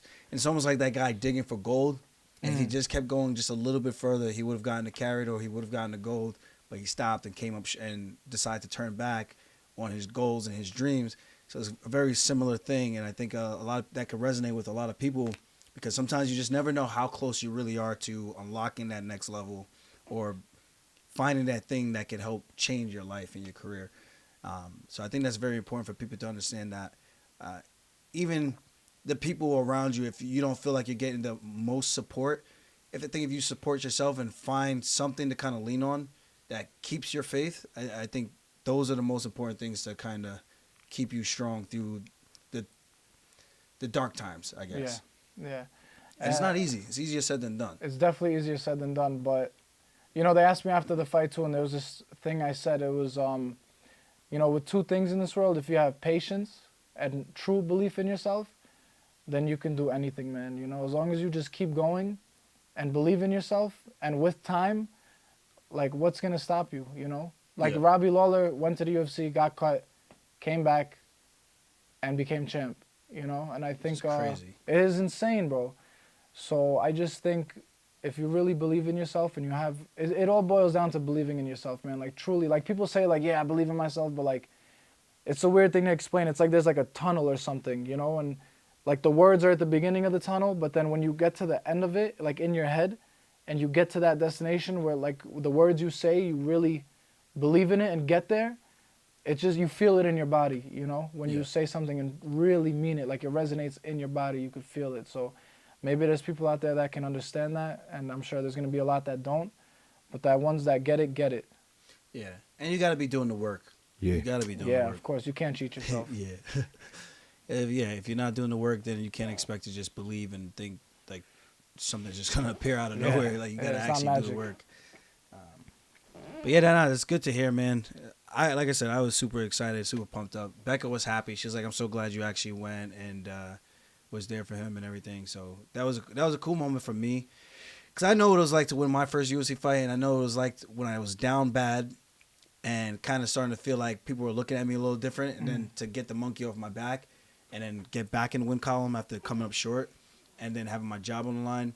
And then, of course, after losing to Marlon, it's that was a dark one because you just don't know what that is. You don't know what happens after that. Now everyone's calling me out. I got Rob Font, Calvin Cater's teammate, talking about he wins this fight. He said, yeah, I'd like to fight Aljamain Sterling, put him back on a stretcher. Shit like that. Like, people start talking crazy. I'm like, I gotta remind these motherfuckers who I am. That's Who said disrespectful that? talk. Yeah, that's Who said crazy that? talk. That was Rob Font, bro. Talking crazy. Yeah, that's crazy Talking talk. About crazy. you? Yeah, after I got knocked out by Marlon, that's what he said. I was like, damn, that was. Oh, I was like, shit. I can I understand didn't you know say this. like I like to beat his ass, but I was like, damn, he would like to put me back on the stretcher. I was like, bro, That's that's foul. like fighting outside the Yeah, cage where he it's as a like, thinks bro, fighter, you don't that's say some that, dark bro. shit, bro. Yeah, he thinks he's you don't say that crazy. shit. I'm like, you know what a stretcher is? Like, you know how that, you know what that feels like? Like, I honestly, I don't remember. Well, their But- boy from well, you know, in our defense, their boy from Boston got dusted last week, Yeah. and their next boy is gonna get dusted this week. So Yeah, that's it. that's If the it's route like they that, wanna if it's go. like that, Yeah. they talk. If that's the words that If it's up, that you want. then it's up. Stretcher, Yeah. bro. That's crazy. Put Nah, him, he said stretcher. He said stretcher, bro. In the post-fight Damn, interview, and I bro. was like, that's crazy. oh, this man's. There's some I saw gangsters him, in bro. here, right? No, there's Bro. some gangsters in the sport. I think it was Al about to fight. I forgot who Al was about to fight now, but I know maybe it was Kevin Lee, and then he was in there. It was a card that Calvin Cater fought Moicano, got his legs chewed up. He came in the back room and he was like fucking calf kicks, and then Rob Font's grabbing his stuff. They like walk out after, and then Rob Font's in there, and I was like, I said something to him. I forgot exactly what I said, but I called him out. I was like, I heard you talking shit or whatever, and then he was like. He turned around and did that thing that Rob Font does where he's like, all right, Thinking so, he's a goon. Like yeah, this. like, so, all right, so you know what to do. So, you know, What's up? when you know, your next fight, you know what to do. I'm just like, I want to fuck you up right now, bro. Yeah. I want to just scrap I your didn't head. know all this. But I didn't know this all either. Yeah, I But didn't know it this either. was Al's moment, And the ratchet side of me was just like, yo, just be ghetto right now, bro. It's okay. It's just you two in the locker room. Like, at the end of the day, I don't think he's going to press charges. Like, we just fight in the back room. Nobody's going to say anything. But then I was like, you know what? This would be a terrible look. So I was like, you know, I'm just going to humble myself and be like, yo, it's not about me right now. So Damn, my stretcher is crazy, bro. That's still. Nah, it is crazy, bro. I still That can't wrap actually my hurt me. I was like, I can't wrap my head around that, bro. It's I can't crazy. believe you just said that. Stretcher is crazy, bro. That is crazy. This That's is bro. disrespectful talk. Yeah, there's people, you know, like you don't have to be a gangster to fight. Like, you don't have to act more gangster than you really are, bro. You're a family man. Come fight. You're an athlete. Don't be. I hate this gangster to put in a stretcher, kill, die. And like, shoot yeah, I'm gonna guns, put him in a bro. morgue. Get like, out of here with I'm like, that, bro. let me start talking Get like outta that then. Like, Bro, all right, yeah, it's like, put this him is just in what it, it yeah. is. What it are you is, gonna- right? What are you gonna do, realistically speaking? What, you gonna sign? You gonna get paid a bunch of money to fight me, type of shit? You know, like, what are you gonna do, bro? Yeah. Put him in a stretcher, but get out of here. I Yeah, don't like it is that. always- That shit. That kind of stuff bothers me, dude. This Yeah. kind of talk towards each other when athletes start taking it there is not it. I'm like, so you saying I should get you before you get me? Yeah, pretty much. Yeah, if you're talking like that, Yeah. that's out of fighting. If realm, you're trying you to know? put me That's in a out of the stretcher, sport. then there's no rules no more. Yeah. Yeah, like, what are we Then talking I about? could just run up on you in the parking lot or something Yeah. and hit you over the head with some shit. Yeah. If there's no rules. I'm like, all right, let's see who has up in the stretcher first. It's like, what? Fuck out of here, bro. There's a lot of wannabe gangsters in Sorry this for my sport, I language. think, you know. There's a lot of wannabe gangsters, but they don't realize there's But- real gangsters out there. Yeah, and just so people know, like, we actually did hang out afterwards at Heather's house, like, indirectly, because I didn't know they were going to be there or whatever. Maybe I did know, but it was like, I think she might have asked me or I didn't know, whatever. But it ended up being cordial. He was fighting Jose Aldo, so I was like, you know what? We're in different lanes. I was doing my thing, obviously, at the time, and then he was, like, trying to build himself up. So it was kind of like the guy who was making fun of me for being sent to the Shadow Realms, now he was the one on the losing end of the stick and trying to work his way back up. And it was nice to see a little humble pie. And it's cool. It's a little annoying because his girl, wife, whatever, she's really cool, really nice. And then I was like, but then it's just you. it's just Rob. Why do you gotta be like this? Like, we could have banter. We could, like, me and Chia, we talk shit to each other, but it's never been anything like that. He says stupid little kid jokes like, oh, he's a loser, just wants attention. I'm like, you talked about a guy having hair gel affecting you and you never even grappled. Like, who wants attention, brother? What are you even talking about? But whatever. That's a whole nother thing. Like, I'm all for banter. I'm all for trash talk. But there's like certain things you say certain stuff is just like, what do you mean by that? Just let me know what you mean by that. It doesn't even excite. Who's that really gonna excite? You know, it doesn't even excite anybody at this point. It's like, all right, well, that means you want to kill me. You want to kill me? That's what I'm saying. It's like, you trying to put me on a stretcher? bro. Like, what are you talking about right What now? are you talking about? If you say I want to fight you, I'll beat your ass. That's one thing. Yeah. You're like, yo, Facts. Aljo, he got fucking knocked down his last fight, bro. Let me get it going. Let me. But stretcher is crazy, bro. Yeah, it's like, I could knock his ass out again. I'm like, yeah, all right, cool, yeah, fair so play. say that, bro. Fair say play. that, bro. Stretcher, the I streets, was just this, like, that. you don't put me on a stretcher. Get out of here, bro. You don't put me on a stretcher. Okay. Damn. Dummies. But speaking of higher power and stuff, man, I know we were talking a little bit about flat Earth again. Jake's blood's boiling right now. The curlies. Yo, we were watching this 5-hour documentary. Yeah. I didn't finish it. I'm like 2 hours in now. And some of the stuff they talk about is so crazy. The one thing that blows my mind is who actually built these crazy, what do you even call it? These monuments, these crazy buildings, the architecture from back then. Like, the people on the horses and the carts, there weren't even power tools at those times. When the guy was pointing out in the video, I'm like, I never even thought about that.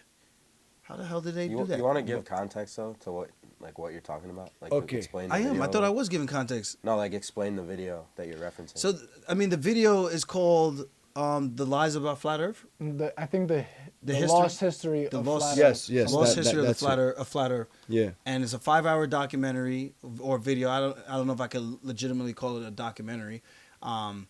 But he brings up a lot of interesting and valid points. And I'm not saying he's... With proof and with pictures and okay, let's Yeah. say let's say the pictures can be fake, but there's a science aspect to it and a Yes. mathematical aspect to certain things. So there's actual stuff that you can't make up. You can't So deny yeah, it. It's like, because when people say flat Earth, like you're saying it right now, you know, the viewers might think, oh, flat Earth, here we go with this shit, you know, the regular. But there's actual proof, there's actual like context in all of it, and it's all broken down step by step. And long story short, we are not the only ones here, or we were not the first super. What are we considered super intelligent? I'm not that intelligent. But what do we consider like human intelligence? There was something here before us, building all these things that it was impossible to build at the time.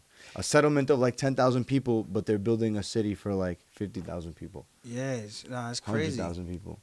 It don't make no sense.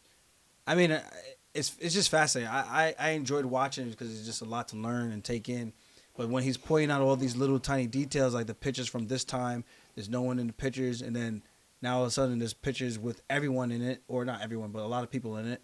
And then you got the parliament, you got the thing over in Ottawa, all these different major buildings and platforms and stuff like that we can't really replicate today, or we can now probably replicate it today with the intelligence that we have. But how did people back then replicate any of this stuff? Like when he breaks it down, it points out the small, minute details of how everything is exact symmetrical order, and from a geometry standpoint, it's mind blowing. It's a very long video, so like even us breaking it down a little bit doesn't know justice. It doesn't know justice. The thing took it's a 5-hour movie, so you can imagine how much information, and it's just like back to back to back talking points and proof and math and all kinds of stuff. Yeah, it's a fascinating thing. I took notes for the first 2 hours. I mean, let's get the title for everybody. Let's get the exact title. People are gonna want to search this up. The Lost History of a Flat Earth. The Lost History of a Flat Earth. Yeah. And then they were saying like the Saint Cathedral began in 1555 to 1561. In the 18th century, they had a restoration. They bent metal to perfection. But he's saying like, how could they have done that when the roads were piss poor dirt conditions? roads. Like they were dirt mud roads. Yep. So it's like, you guys have all these things and you built that, but your roads look like this. Yes. And when you think about it, you're like, that actually makes sense. I mean, you're like, no, maybe they just spent all their time on this. But it's just like, you're telling me these people who had no time to do anything else had all the time in the world to sculpt out all these perfectly aligned symmetrical like monuments. Like there's no It's hospital crazy. in this settlement yet, but yet they're building this thing that's like incredible. Dwarfs people. Yeah. It's So, insane. For sure, yeah. Even the pyramids of Giza, like we do not even have the technology today to replicate and create what they created. And mind you, the rock, I forget what exactly it was. I don't know if it was limestone or quarry, but they got that from 800 kilometers away. Thousands upon thousands upon thousands of tons of rock that they brought over to this area in ancient Egypt and created these pyramids that perfectly aligned down to the millimeter with the constellations. And then mind you also, there's also pyramids all over the world. Yeah. So It's it's one like, thing where's to- the connection? It's one thing to believe and not believe certain things, but there's certain things that it's clear as day. Like, why hasn't anybody asked this question? Like, this is agree. clear. So, that back to that movie, it's not something like you believe or don't believe in. It's something that explains to you what it is with math, with science, with everything. And at least it's thought evoking, where it's making you think about certain stuff that we never really paid attention to, because it's just like they said this and this date. It's just like, oh, okay, well, they must have did it somehow. Well, but how? When you actually sit there and break it down and think about it, and you look at the time period, and you're like, well, they didn't even have power tools till, I forget exactly what it said in my thing, the 18. I think 1816 maybe? Something like that, the first power tool. And that power tool looked like straight up trash, bro. This is like old, and like, you know, the old block computers, how they had those massive computers. It was like that. But it's just like, well, clearly there was something else that was here and is possibly inherited. Yo, can you pass me my tinfoil hat? You got one for real? Nah. Oh. I was about to say, where's mine? But all I know is this: like, regardless of whether that video is true or the next video or whatever, whether it's true or not true, I think we all have space to ask questions and think that we were not the only ones here. Yeah. No matter how you put it, we can't know everything. We can't know We don't everything. know everything. We don't know we don't know certain things. Like, we don't know everything. Not all bodies of water are discovered on Earth. Like, we didn't discover every part of the ocean. How the hell are we gonna know, like, all this other stuff? You know. Yeah. So. Yeah, I definitely want to watch the rest of it before we go like full tinfoil hat. It gets rabbit deeper hole. and deeper and deeper. Yeah, bro. I'm excited to finish it. But there's Yeah. also for those who We're know not even about halfway it. done, bro. Yeah, We're not even we're halfway done. almost halfway. Yeah, but for the people who know what I'm referring to, the Book of Enoch, it's called. Oh yeah. It's a lost book of the Bible, and it actually explains that there was humans on Earth, and then God had sent these watchers, these angels, to watch us and guide us and protect us, and then these angels, I think they call them like regular people now call them like Anunnaki or Nephilim. There's a movie on this, no? Isn't there There's- a book, there's or many. Book of Eli movie. Book of Eli. Book of Eli, I don't think it's the same. No, I'm That's trying. probably what you're thinking of. Yeah, I'm thinking Book of. I thought there was a movie, Book of Enoch, but it's Book of Eli. Like the way we're watching this movie documentary, there is also on the Book of Enoch, but it was like a lost book of the Bible, which isn't canon. It's not canonized. They took it out. For whatever reason, they say it wasn't like inspired by God. They don't know like where the author came from, so they couldn't verify it. But mostly what it is the gist of it is that these angels taught us how to extract metals from the dirt, taught us math, taught us astrology, taught the women how to wear makeup. And then these beings fell into lust with human women because they were beautiful, and then started to procreate. And that's what those giants, the giants that they talk about, became. The children between human women and these angels. And then God had punished them. And then the people after started to become so rebellious and evil, kind of like we are today as humans. And then God sent the great flood, which was Enoch's grandson, Noah. And he warned Noah of it. And supposedly Enoch went up to heaven and saw like the levels of heaven and the constellations and like how God has like the sun and the moon in perfect orbit. Like everything is ordered by God. And the stars operate as they're supposed to, the sun and the moon, the waters, the rain. Like nothing is by accident. The amount of stuff we've been lied to about, like, I just leave room for, you know, anything being possible. Yeah. You know? And anything. truth Absolutely is stranger anything. than fiction too, bro. You know, like God is the greatest author. We can't make these things up. And History, Tariel said this quote, history is a bunch of lies agreed upon. That I can agree The with that. education system only was created in 1913. Like, there was education, like people learned before 19, but the education system only appeared in 1913. Yet we have this stuff that was built like hundreds of years ago before like there was even cities. It's crazy. It is crazy, man. It's all Now you cap, got the bro. eclipse. Everything is an illusion. It's all cap. It's all a lie. All of it. Every single one of it. It's all a lie. How would you like your cappuccino today, Nazim? I would like my cappuccino with a little bit of extra milk. I'm feeling milky today. You know what I mean? So here's the crazy thing about the eclipse now. I was just about to talk about it because Becca just sent me a picture. So she said it's gonna happen at 11:20 a.m. tomorrow. In our time. Yeah. Oh, wow. So Eclipse definitely over wanna Las check Vegas that at out. 11:20 a.m. Because it is our time. Technically our time. It's yeah. our time. Yeah, it is our time. It's our time.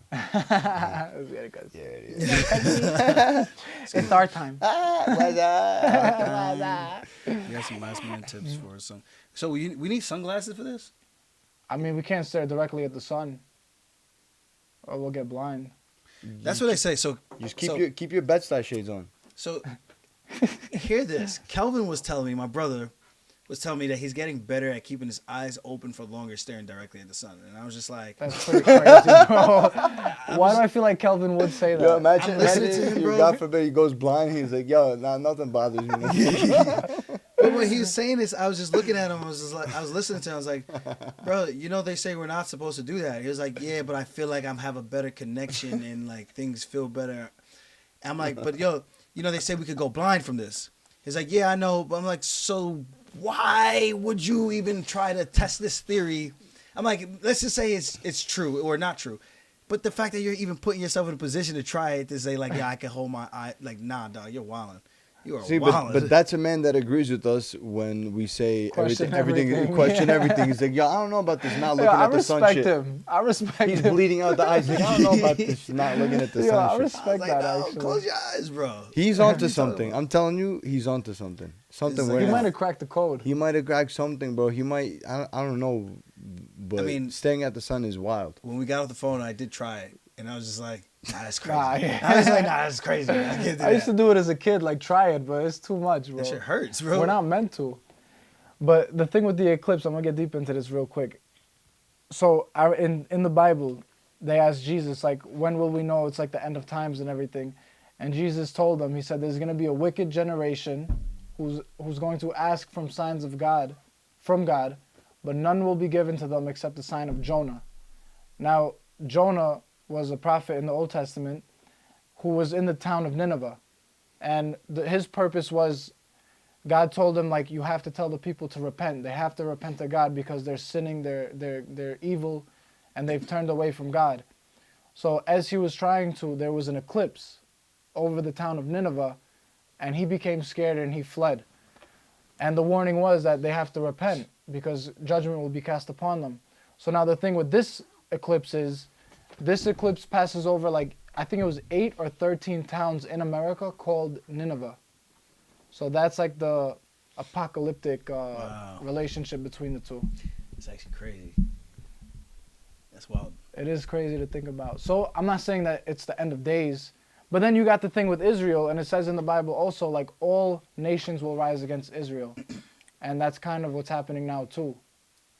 So it's just a lot of scary things. And you got earthquake in New York. You had a huge earthquake in Taiwan. Even though there's earthquakes all the time, but an earthquake in New York is like kind of pretty fucking crazy. So 'cause this it is hardly deep. happens. This is very, very deep, but it is possible that the government is playing to our religions. If you guys ever heard of Project Bluebeam, that is a whole nother ball game on its own, Yeah, man. with the aliens, the fake invasion and everything. The eight dimension holographics where they're gonna actually fake certain things in the sky with audio and everything, Mm-hmm. like Jesus coming or whatever it may be. Of course, I myself as a Muslim, I have my beliefs, but I'm just saying, don't leave anything out. Yeah. And I think that that's possible as well. That the government playing to people, like earthquake here, earthquake there. Oh wow, it says it here in the Bible. So I do believe that part of it could be manipulation from. Yo, are we gonna get like abducted after this by CIA or something? Shit, we might. He's a Shit. crazy what's motherfucker. that? I got my bro. stun. As long as I go down with my stunner shades, I'm cool. Yeah, what's that weird movie Like we if we watched? get taken in like Leave this, the I'm world cool with that. behind. No, with Jonah Hill. Oh, this is the end. This is That the end. movie was sick. And at the Yeah. end, he's like, oh, I'm going to heaven, fuck you, motherfucker. Yeah. And then he gets dropped. He's like, ah! What the fuck happened? Yo, these idiots know too much. Just take them in. That was probably the funniest scene of that thing. I think he thought he was gone. I was like, oh, he made it. Yeah. And then he started being an asshole. I was like, God said, nope. Take your ass back down there with those rebels. That movie was a vibe. That movie was just. Nah, that movie was mad gay, bro. There was so much gay stuff in that scene. It was like uncomfortable how much. It was pretty gay, especially when like, and that was Jake's favorite scene. Of course, the gayest part where the demon like rapes Jonah Hill. Of course, it was Jake's Jake was like, favorite wait, scene. rewind it real quick? Yeah. He was like, whoa, look He's at that like, yo, you shadow. see the size of that? Run that back. Can you confirm, Jake? Can you confirm or deny these allegations? I think I might have said it's the funniest scene. Yeah. I definitely want to go watch that documentary. I gotta eat again. Yeah, I'm I on could this crazy definitely diet right now. Well, I was 63.4 this morning. Oh, I gotta do 30-minute heat acclimation. Today. Yeah. So he told me to just do a hot tub. Okay. What you doing? I'm thinking maybe I doing- should just go to Marab's house or go to EOS. If you go to EOS, I'm probably gonna go with you. I'm gonna go work out. Okay. I'm thinking that might be the move. Go there, get in the hot tub, and just wait, kill time. And then come back, eat. Because he told me not to water load today, which I'm kind of confused by. I started mine Monday? Sunday. That's what I thought. I asked him. Oh, today is Sunday, yeah. What kind of water That's load do you right. guys do? I do like a gallon. Only a gallon. I can't drink more than that. Really? Yeah, I try, bro. And I struggle. Yeah, I was doing 2, but 2 is hard. Dude, 2 is crazy. No, Yeah, 2 is I hard. do 1-1-1 just to for my body to start dumping, and then I do 2-2-2, and then cut. Mhm. So it's kind of the UFC protocol. Two Yeah. gallons? You do 2 gallons? Yeah, 2-2-2. Damn. Yeah, I do 3 days in a row too. Yeah, also. but dude, I don't know when the weight comes off like magic. Yeah, fly. Yeah. It really, it really I is. just feel sick. drinking that I much feel water. you, but I don't know. Add Mio to the water. Add flavor to the waters. Whatever. Have it with your food. The little bit of food you have. I don't know. I need some flavor. I down like a gallon, like uncomfortably, like not wanting that much water. But I down a gallon, like literally within the first 2-3 hours of waking up. And then the other gallon, I like spread throughout the whole day, in between trainings, in between food, with food, after food. So like that's how I get my 2 gallons in. I'm only like 32 ounces in. And you're already sick to something. Huh? Yeah. 32 ounces, but it's not 32 ounces of nerd focus. Nah. No commercial. I think that's good, man. I think we can wrap with that. We got a minute, an hour and 40. Oh, nice. It's long. Pause. Talked about some good stuff. Dennis Buzukja and the great Nazim Sadykhov. All right, guys. Thanks for tuning in. Like, subscribe, drop a comment. Follow these guys on their social channels. Dennis at Dennis Buzukja. Yeah. Nas Nice and easy. at Nazim. Nas_MMA on Instagram. Nice. Thank you for having us, Aljo. It's a pleasure. Thank you guys for Thank you, bro. joining in. We'll see you guys next time. We'll have more tinfoil hats for everybody out there, so you all could be in a little teepee together. All right. Thank you guys. See you. Peace. UFC 300. Let's go.